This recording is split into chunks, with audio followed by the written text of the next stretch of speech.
Creativity comes in a lot of different faces and forms, and I think the Lord just wants to encourage us to not look at what we have as something that's unimportant. It is important. The other point was to encourage believers to see the value of the potential. And for me, every single person is unique. My story is not your story. My story is not your story. Your story is not anybody else's story. But somebody needs to hear your story through you in your unique way. So if it could be a painting, it could be a song, it could be a little couple of words jotted down on a napkin, it doesn't matter. Take a chance, step out in faith, and just bless somebody with what you have. I also wanted people to appreciate the value of art and the act of creating, because we're logical people, we think all day at work, at school, whatever, but something that you create from your heart and your soul can bypass the logical mind and connect with somebody's heart in a way that nothing else could. And I think that's the power that God wants to release in us today. So I want the picture on the bottom, I thought it was kind of significant because sometimes we feel dry in our lives. We feel like we hit a wall or we're roaring ahead and we kind of stop. And I think maybe it could be because we stepped off that path that God put for us and we need to step back on. You know, maybe I'll get to that later. But the point is just to seek the Lord. Maybe He's calling you to step out and do something that you didn't think you could possibly do. I'm standing here in front of you today. I did not see myself doing this 5, 6, 7, 8 years ago, trust me.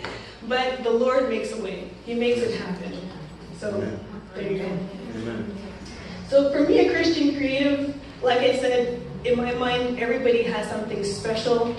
Everybody, at some level, is a Christian creative.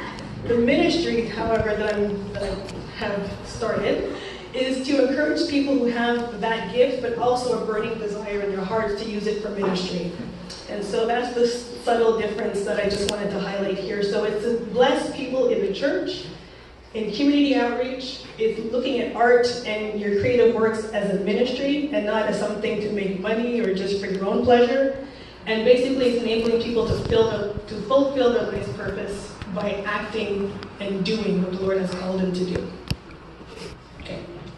So I don't know if I have time to get into all of this. This was one of the tools that the Lord used to transform my mind.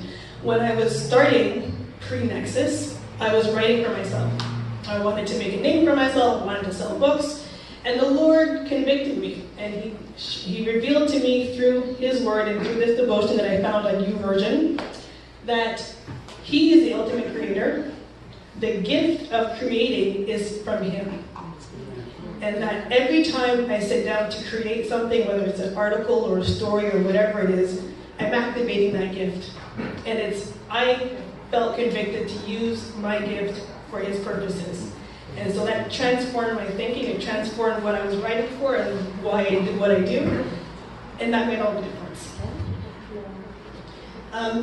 This is another resource that I really clung to. It talks about using the talents, the parable of the talents, and how we're supposed to use our resources. And sometimes, the idea of, you can read it, I have it on the back table, is that sometimes people think that once you're saved, that's it.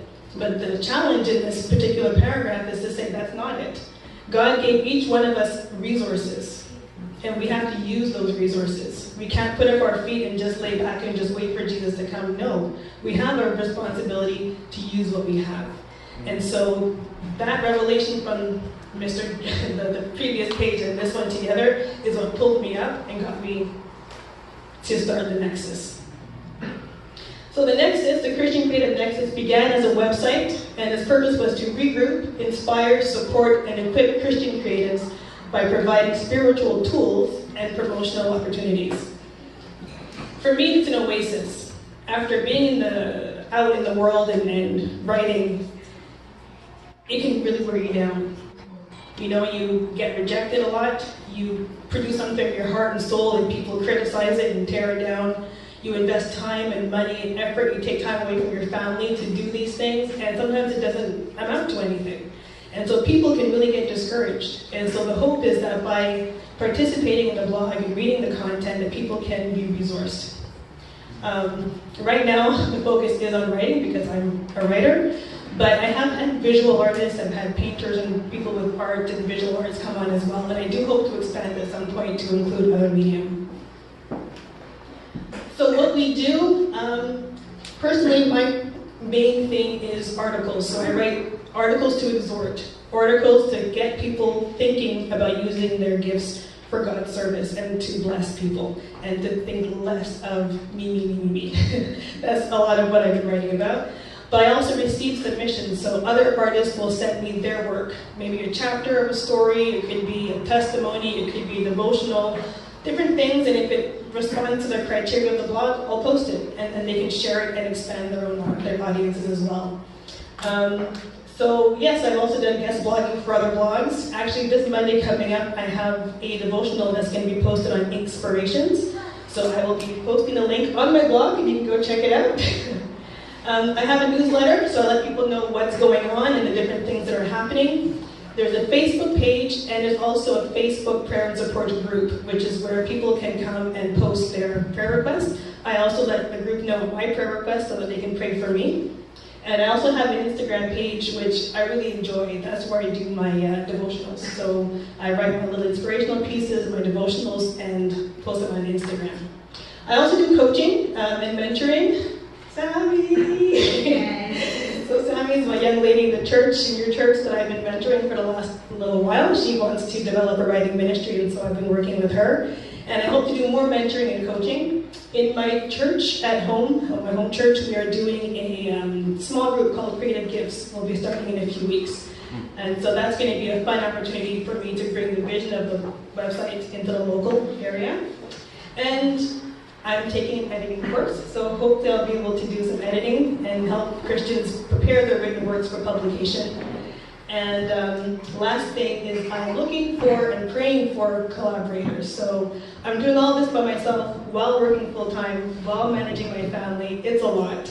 And I see there's potential for so much more. So pray for me, please. And, if you feel a little stirring somewhere, or you have questions or anything, let me know. I'd love to talk with you. So just real quick, this is what the blog looks like. About the CCN is the vision. There's the blog section, and About Your Hostess is an actual testimony where I explain in more detail how this came to be. So I'm going to stop here, just because I know there's somebody else who needs time to share what they need to share, but I just want to leave you with two things. One is that I am nobody special.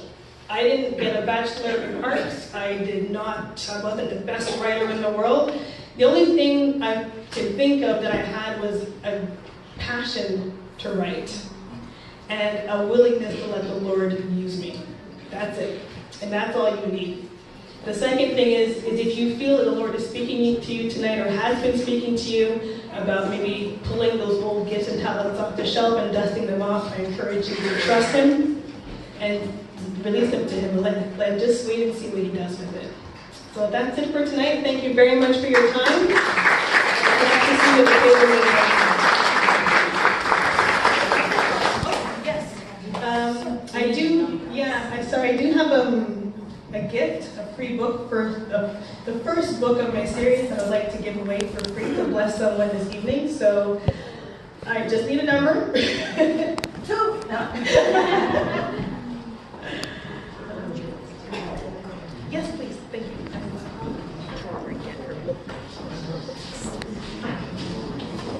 Oh, I can just already? Okay. Oh, they are. Is that the right one? She got it out of the bottom. No, it's not that one. I'll bring the book to you. Yeah. Oh, but was it on the shelf?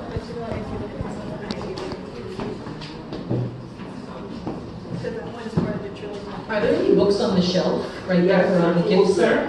Okay, could you bring the gifts? Maybe you should bring the gifts up because we're about to. Okay, so the number is 878-5003.